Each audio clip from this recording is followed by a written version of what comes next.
Jacob. We're going for a drive. Like this.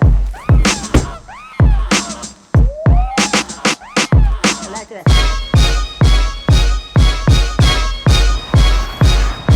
2020 Volkswagen Arteon. R-Line with no launch control, but send it anyways.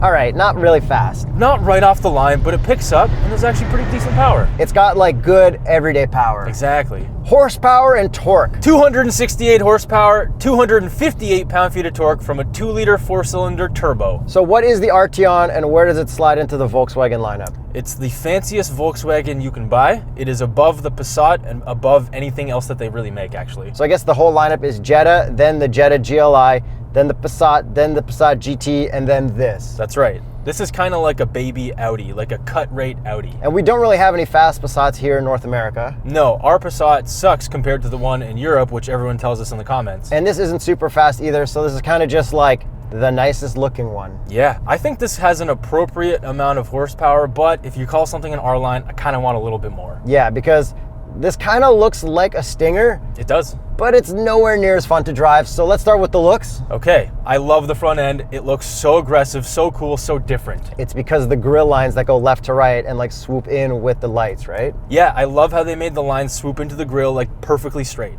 Okay, and there's a lot of grille there, but I don't see anyone complaining. But I guess because not all of it's real grille and they're not trying to make it look like real grille. And it's kind of like the Toyota Avalon front end where it's like all grille. Just broken up with more chrome. Yeah, but the way the DRLs go into the grille makes up for it. Like, I don't mind this at all. I actually really, really like it. But you hate the front plate we have on this. You say it ruins it. It does, because if you just had straight lines across, it would look so much better. But this is a question for you guys. Is the Ontario plate now cool because of all our car reviews? Because we always used to think the California plates were cool, that like UK plates were cool because of Top Gear. Did we make Ontario cool? I kind of think we didn't, because everyone's like, Ontario front plates. Yeah, I don't know. Let us know. I think we made it cooler than it was. Maybe. And you pointed out that there's a little bit of fake grille going on in the front. Yeah, you kind of have to with all this grille. Yeah, I don't mind it at all. And there's also like a real air vent through the side as well. Yeah, what I really like is that little bit of body panel after the hood. I think that looks really cool as well. And I also like how chiseled the hood is as well. Yeah, it's very sharp. And then as for the side, I like that it's a hatchy shape and actually a hatch. Yeah, we should actually mention that this is a Sportback. So that's really nice, and it's power lift and close, which is really good. Just like the Kia Stinger. The body lines are super hard and chiseled, and then we've even got this body line at the very bottom that comes out, not really the rocker, but kind of like the door bumping area. And I really like on the side view how the hood overlaps the fender. And then we also have a nice R-Line badge on the side, and I really like these wheels. Yeah, they remind me exactly of a Model S turbine wheel that's flat black. I think the one we filmed, Vin's,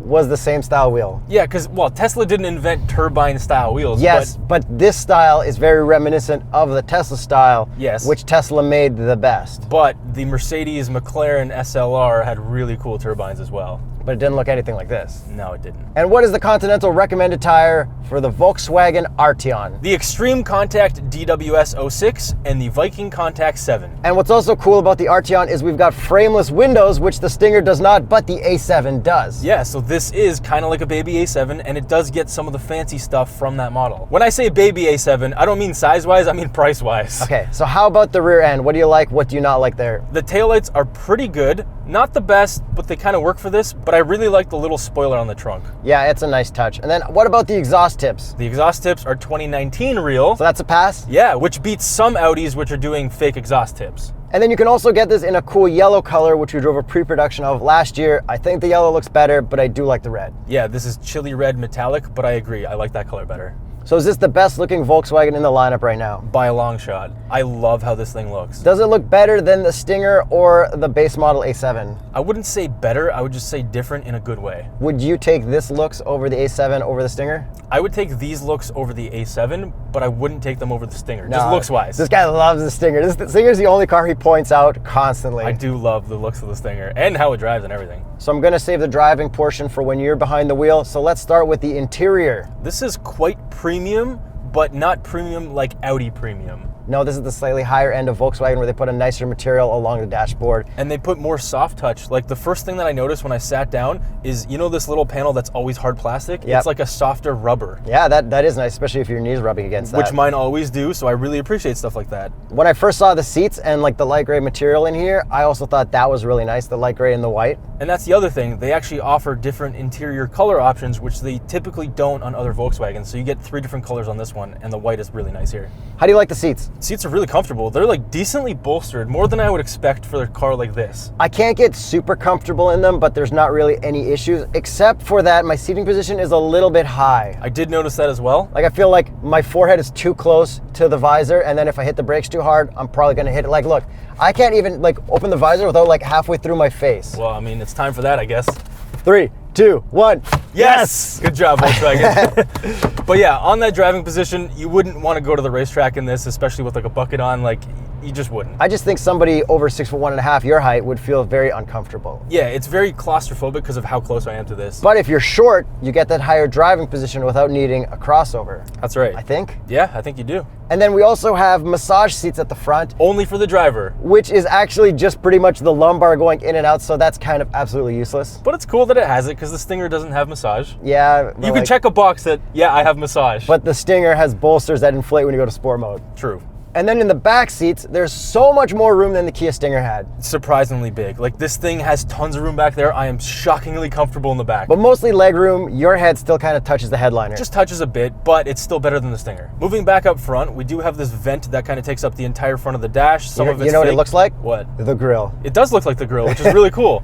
And then we also have my favorite feature, which is in every luxury car, an analog clock. Yeah, because I guess this is as luxurious as you can get for a Volkswagen. Exactly. So how about the infotainment? Infotainment is exactly the same as every other Volkswagen. Except for the new GLI, they moved it way up, right? Yeah, you're right. And this is still lower, and like compared to those new Mazdas we drove, like having the infotainment up here to down there, that's a big difference. It is, but in terms of the settings and stuff, it's exactly the same as every other Volkswagen. So we do have Android Auto, we do have Apple CarPlay. We don't have rewinding satellite radio stations, the volume knob spins, you need to like click to land on whatever channel you want to go to. There's a bunch of gloss black. The new Audi stuff is just so much better and there's so much more to it. Like, I know this is less than Audi, but can't they just have the same good features at the same time? And speaking of the less than Audi stuff, the gauge cluster, I noticed the same lag as I noticed in the Atlas and in the Jetta GLI. Yeah, but it is a nice gauge cluster. It's got the same old Volkswagen stuff. And it's got a nice cool intro screen that you might catch sometimes when you start the car. Yeah, it looks nice. It's really impressive, but there's just lag between transitions. And then we also have a reverse camera and 360 camera, but the thing I don't like about the 360 camera is there's little outlines that show which camera it's showing, which kind of blocks your view of like whatever pole or whatever you're next to, which is kind of annoying. It also has automatic parking, which actually works quite well. Yeah, it doesn't modulate the pedal, but I got into a parallel parking spot, no problem, which was amazing. And it shows you where your spot is in the gauge cluster. And then we have heated and cooled seats, which is really nice, which actually pop up on the infotainment, so that's different. And then we have heated steering wheel down here with a bunch of blank buttons, even though this is the top trim. And moving on to the armrest area, yes, we have an armrest that extends and goes up and ratchets into place, which is so nice for putting my elbow on it and touching the steering wheel. And what's below the armrest? Cup holders. Okay, does the small cup pass? In this one? Yes. Yes. This one? Fail. And on my Instagram poll, everyone agreed with fail. And they're telling me the rules to my own cup holder test. Guys, we made the cup holder test. But I appreciate you guys voting. This is a 50% pass. Yeah. Or 50% fail, depending on how you look at it. If you have the cup in the closer one and have your armrest extended, then it's really hard to get your cup out.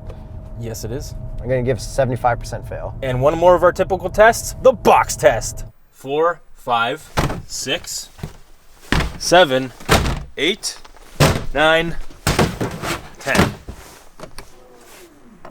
Amazing. It's got one more box than the Kia Stinger. It also has grocery bag hangers back there, and we can also fit a bicycle, no problem. Your turn to drive. All right, just gonna get into my driving position here and use my memory seats. Yeah, that's right. Okay. Okay, time to send. Okay, brake boost, but explain to everyone what brake boost is. So Yuri didn't brake boost it, so what I'm gonna do is I'm gonna hold the brake, I'm gonna hold the gas, it's gonna build boost, and I'm gonna let go of the brake. And the engine is going to be trying to push through the brakes, but you have to hold it back. Ready? Building, and way better. It's not bad at all when you do that. And you can brake boost a non-turbo car as well. You can brake boost anything. Yeah. You just kind of build engine torque and then you just go because the brakes are holding it. I don't want people to think that you're building only turbo boost, you know what I mean? Yeah. It's just this particular car I am. So there's no launch control. There is not. So the biggest thing that I noticed with this car is low end torque. It has lots of it. So you floor it and then you're gone. So in the lower RPMs, that's when I feel it the most. In the upper RPMs, it kind of runs out of steam. Like on the highway, this wouldn't be that good. But what's cool is that there is no pumped-in audio on this car. Yeah, it's actually really quiet in here, and I'm sure that's exactly what they were going for. And it sounds exactly like motor should sound. Yes, it just sounds engine. Yeah. So I actually do really like this engine and the way that it delivers the power. There's not too much lag. It's more in the transmission lag because this does not have a dual clutch transmission. It's just a regular 8-speed auto. And the transmission does feel a little bit sluggish to shift, so if I floor it, a little bit of lag with the transmission specifically. I don't know if it's the exact same engine from the Golf R but detuned, but I feel like they should have just given it the Golf R power numbers because it's so close to it. And this also does have 4Motion, so it is all-wheel drive, so I will use that to send it into cliche corner, but first I'm going to go into sport mode because this does have adaptive dampers. And I'm going to downshift, and this actually handles way better than I thought it would. This is way better than the Passat. It's also more money. This feels like you're actually getting your money's worth. Yeah, that was quick through there. Like it feels more in line with the Audi A7 than it does with the Passat GT. Yeah, I can dig that. So if you can't afford an Audi A7 and you love the Sportback and you love the design, this isn't like that bad of a thing to like get because you can't afford it. This is just a really good car in general, I think. And let's talk a little bit about the highway driving assist stuff. So this does have adaptive cruise, it does have lane keep assist, and it works decently. Yeah, the lane keep assist is really just lane departure. If you try to rely just on that, it'll bounce you from lane to lane. Yeah, it's not like lane centering like some cars have these days. Yeah, like the Kia Stinger, which is very comparable. And the Audi A7. But back to the transmission, so we do have sport mode with the transmission, and then you can also shift it manually. We do have small little dinky paddles, which is typical of every Volkswagen and even some Audis. And so like I just mentioned, we do have a couple different drive modes. So I actually do enjoy sport mode because it's not that sporty, but I would honestly just drive this thing in comfort or normal for the most part. Because you can actually go to custom and then change the level of adaptive dampers, which is really nice to have. And this car is so comfortable. There is some body roll, there's a little bit less in sport mode, but overall, what you get out of this is comfort, and you really notice the German kind of quality stuff that people talk about when going over bumps. Like this thing feels really solid going over bumps. Yeah, for sure. And I want to ask you guys, who here has a non-sports car sedan and you customize all the settings like Jacob always does? Because I don't know if you're just an outlier, because I never do. Yeah, people probably don't even know what custom is. So let us know in the comments below if you have a non-sports car sedan or something that you fully customize all the time. And the steering is really light, especially in comfort mode, almost too light, which is why I prefer sport mode.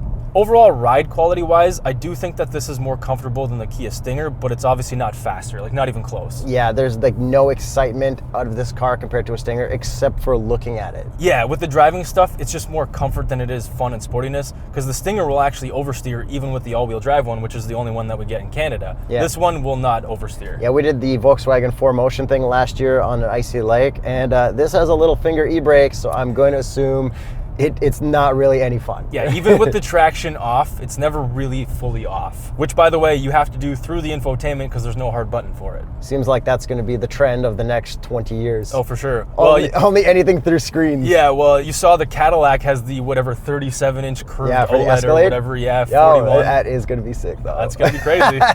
Who knows? So that's pretty much it for the Arteon. I think you pretty much just buy this for the looks alone, and then you do get the comfort and some of the performance. So let's talk competition. This is priced exactly like the Kia Stinger in Canada. We should probably get to the price now. Oh, yeah. Hit me with the price. Starts at $47,995. Canadian. And this one's fully loaded with the only two options available at $53,085. So this or a Stinger? Personally, Stinger. Because it's more exciting. Yes. And it looks better. Yes, but this looks kind of cooler. Because it's newer. And different. Because you're a hipster. I'm not a hipster. Just like me.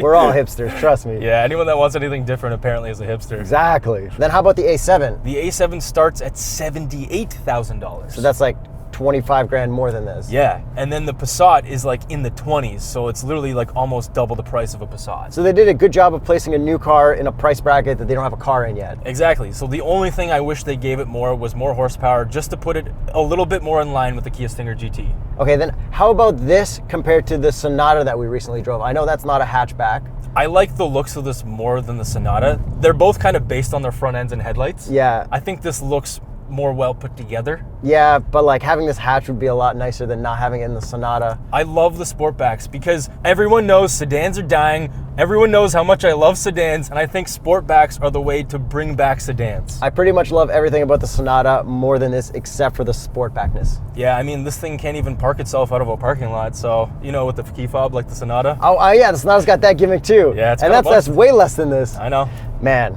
Actually, they haven't announced the price, but by the time we put out this video, they probably will. And then the Sonata N-Line will probably dummy this thing, or at least compete very well with it. I think this would be a direct competitor for the Sonata N-Line because the price would be closer. So let us know in the comments below, would you take the Volkswagen Arteon, would you bump up to the Audi A7, or would you go down to the Passat? Or the Stinger as well. Let us know in the comments. See you next time.